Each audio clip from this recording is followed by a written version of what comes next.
Hello friends, कैसे हैं आप सब। आई होप आप लोग स्वस्थ होंगे, अपनी तैयारी में व्यस्त होंगे। आज हम डिस्कशन करेंगे UP TET Hindi previous year question paper. तो चलिए स्टार्ट करते हैं। क्वेश्चन नंबर फर्स्ट है, अष्ट छाप के कवि नहीं है नाभादास, कृष्णदास, परमानंद दास, नंददास। इसका आंसर यहाँ पर क्या सही हो जाएगा? अष्ट छाप के कवि नहीं है नाभादास, पहला आंसर यहाँ पर सही है। और अष्ट छाप के कवि कौन कौन है? कृष्णदास है, परमानंद दास है और नंददास है। नेक्स्ट है, जो वाणी द्वारा व्यक्त ना किया जा सके, आत्म साक्षात्कार है, स्वानुभूति है, अनिर्वचनीय है, रहस्य है। इसका आंसर यहाँ पर थर्ड सही है, अनिर्वचनीय। जो वाणी द्वारा व्यक्त ना किया जा सके, इसके लिए एक शब्द क्या होगा?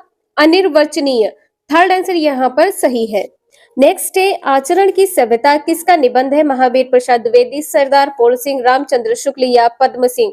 इसका आंसर यहाँ पर दूसरा सही है। आचरण की सभ्यता किसका निबंध है? सरदार पोल सिंह। दूसरा आंसर यहाँ पर सही है। नेक्स्ट है, भूषण किस काल के कवि है? वीर गाथा काल, भक्ति काल, रीति काल या आदिकाल। इसका आंसर यहाँ पर थर्ड सही है, भूषण रीति काल के कवि है। नेक्स्ट है, उत्साह किस रस का स्थायी भाव है? करुण रस, वीर रस, हास्य रस या श्रृंगार रस। इसका दूसरा आंसर यहाँ पर सही है, वीर रस का स्थायी भाव क्या है? उत्साह है। नेक्स्ट है, कवितावली के रचनाकार है सूरदास, जायसी, तुलसीदास या घनानंद। इसका थर्ड आंसर यहाँ पर सही है, कवितावली के रचनाकार तुलसीदास है। दोहावली के रचनाकार कौन है? तुलसीदास। दोहावली के रचनाकार भी कौन है? तुलसीदास है। विनय पत्रिका के रचनाकार कौन है? तुलसीदास। विनय पत्रिका के रचनाकार कौन है? तुलसीदास। नेक्स्ट है, विनय पत्रिका की भाषा कौन सी है? अवधी है, खड़ी बोली है, ब्रज भाषा है, अपभ्रंश है। इसका थर्ड आंसर यहाँ पर सही है, ब्रज भाषा है। विनय पत्रिका के रचनाकार कौन है? तुलसीदास है। नेक्स्ट है, टावर्ग में किस प्रकार के व्यंजन है? कंठ व्यंजन, तालव्य व्यंजन, मूर्धन्य या दंत्य। इसका आंसर यहाँ पर क्या सही होगा? कंठ में कौन से वर्ग के व्यंजन आते हैं? कंठ में का वर्ग के व्यंजन आते हैं। कंठ के बाद तालव्य चा वर्ग के व्यंजन आते हैं। मूर्धा में टा वर्ग के व्यंजन आते हैं। दंत में ता वर्ग के व्यंजन आते हैं। ओष्ठ में पा वर्ग के व्यंजन आते हैं। ओष्ठ में पा वर्ग के व्यंजन आते हैं। इसका आंसर यहाँ पर थर्ड सही है। नेक्स्ट है, अंधेर नगरी के लेखक हैं प्रताप नारायण मिश्र, हरिकृष्ण प्रेमी, भारतेंदु हरिश्चंद्र, राम कुमार वर्मा। इसका थर्ड आंसर यहाँ पर सही है। अंधेर नगरी के लेखक कौन है? भारतेंदु हरिश्चंद्र।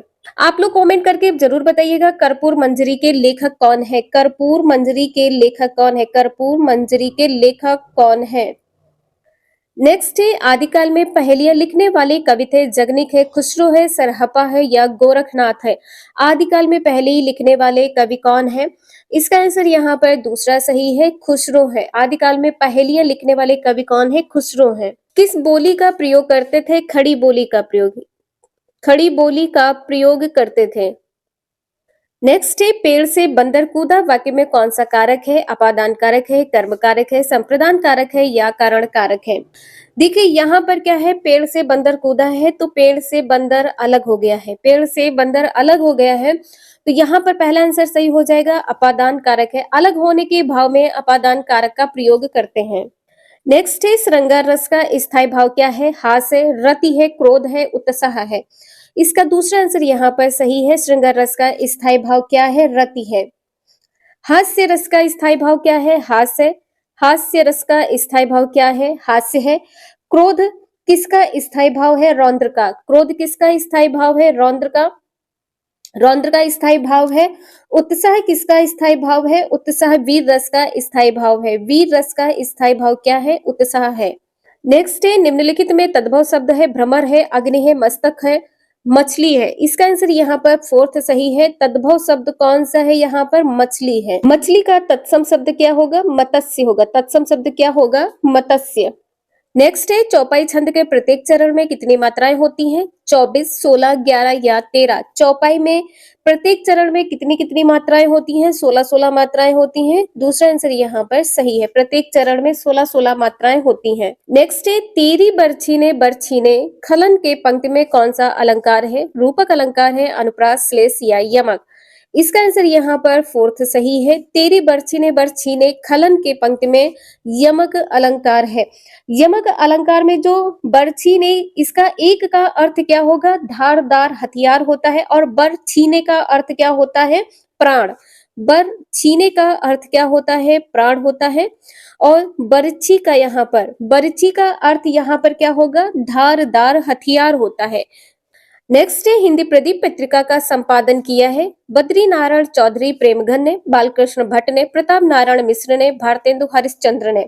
इसका आंसर यहाँ पर दूसरा सही है। हिंदी प्रदीप पत्रिका का संपादन किसने किया है? बालकृष्ण भट्ट ने किया है। कब किया है? 1877 में किया है। 1877 में किया है। नेक्स्ट है, सूर्योदय शब्द का संधि विच्छेद है सूर्यो प्लस दय, सूर्य प्लस उदय, सूर्य प्लस उदय, सूर्य प्लस उदय। इसका आंसर यहाँ पर क्या सही हो जाएगा? सूर्योदय का सूर्य प्लस उदय होता है। दूसरा आंसर यहाँ पर सही है।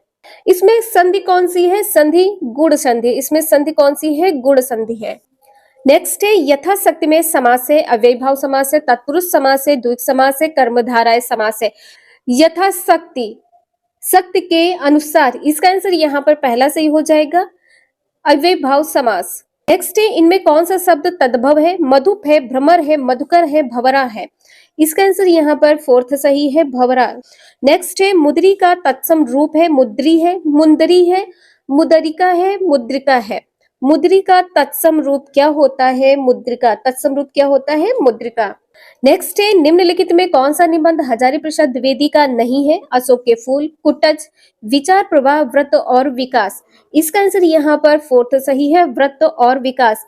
अशोक के फूल, कुटज, विचार प्रवाह, ये सभी निबंध हजारी प्रसाद द्विवेदी के हैं। नेक्स्ट है, परमाल रासो किसके द्वारा रचित है? नल सिंह के द्वारा, नरपति नाहल के द्वारा, चंद्र बरदाई के द्वारा या जगनिक के द्वारा। इसका फोर्थ आंसर यहाँ पर सही है, परमाल रासो किसके द्वारा रचित है? जगनिक के द्वारा। नेक्स्ट है, दुल्हन गावहु मंगलाचार, हम घर आए राजा राम भरतार। ये किसकी पंक्तियां हैं? तुलसीदास, कबीरदास, सूरदास या रैदास। इसका आंसर यहाँ पर क्या सही हो जाएगा? किसकी पंक्तियां हैं? कबीरदास की। दूसरा आंसर यहाँ पर सही है। नेक्स्ट है, मृगावती किसकी रचना है? उस्मान की, मंझन की, कुतुबन की, जायसी की। इसका आंसर यहाँ पर थर्ड सही है, मृगावती किसकी रचना है? कुतुबन की है। इस रचना का वर्णन कब किया गया है? 1503 ईस्वी में किया गया है। 1503 ईस्वी में इसका वर्णन किया गया है। नेक्स्ट है, निम्नलिखित में से शुद्धवर्तनी शब्द है अंतरराष्ट्रीय। अंतरराष्ट्रीय किस प्रकार से लिखा जाता है? अंतरराष्ट्रीय, अंतरराष्ट्रीय या अंतरराष्ट्रीय। इसका आंसर यहाँ पर पहला सही होगा, अंतरराष्ट्रीय। अंतरराष्ट्रीय जब आप बोलते हैं तो रा पर यहाँ पर रा आएगा। पहला आंसर यहाँ पर सही है। नेक्स्ट है, आगे कुआं पीछे खाई का अर्थ है चारों तरफ जल ही जल। चारों तरफ जल ही जल, रास्ते का बंद होना, दोनों ओर मुसीबत, बीच में निकल भागना। इसका थर्ड आंसर यहाँ पर सही है, दोनों ओर मुसीबत। आगे कुआं पीछे खाई का अर्थ क्या होता है? दोनों ओर मुसीबत। नेक्स्ट है, रामचरितमानस की भाषा क्या है? अवधी है, ब्रज है, खड़ी बोली है या भोजपुरी है। इसका आंसर यहाँ पर पहला सही है, रामचरितमानस की भाषा क्या है? अवधी। रामचरितमानस की भाषा अवधी है। नेक्स्ट है, आदिकाल के लिए वीर गाथा काल नाम किसने प्रस्तावित किया है? डॉक्टर रामकुमार वर्मा ने, महापंडित राहुल शंकरत्यायन ने, आचार्य रामचंद्र शुक्ल ने, आचार्य हजारी प्रसाद द्विवेदी ने। इसका थर्ड आंसर यहाँ पर सही है, आदिकाल के लिए वीर गाथा काल नाम किसने प्रस्तावित किया था? आचार्य रामचंद्र शुक्ल ने।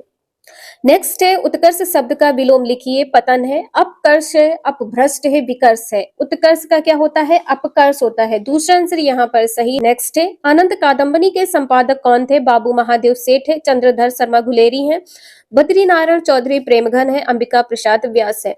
इसका थर्ड आंसर यहाँ पर सही है, अनंत कादम्बनी के संपादक कौन है? बद्री नारायण चौधरी प्रेमघन है।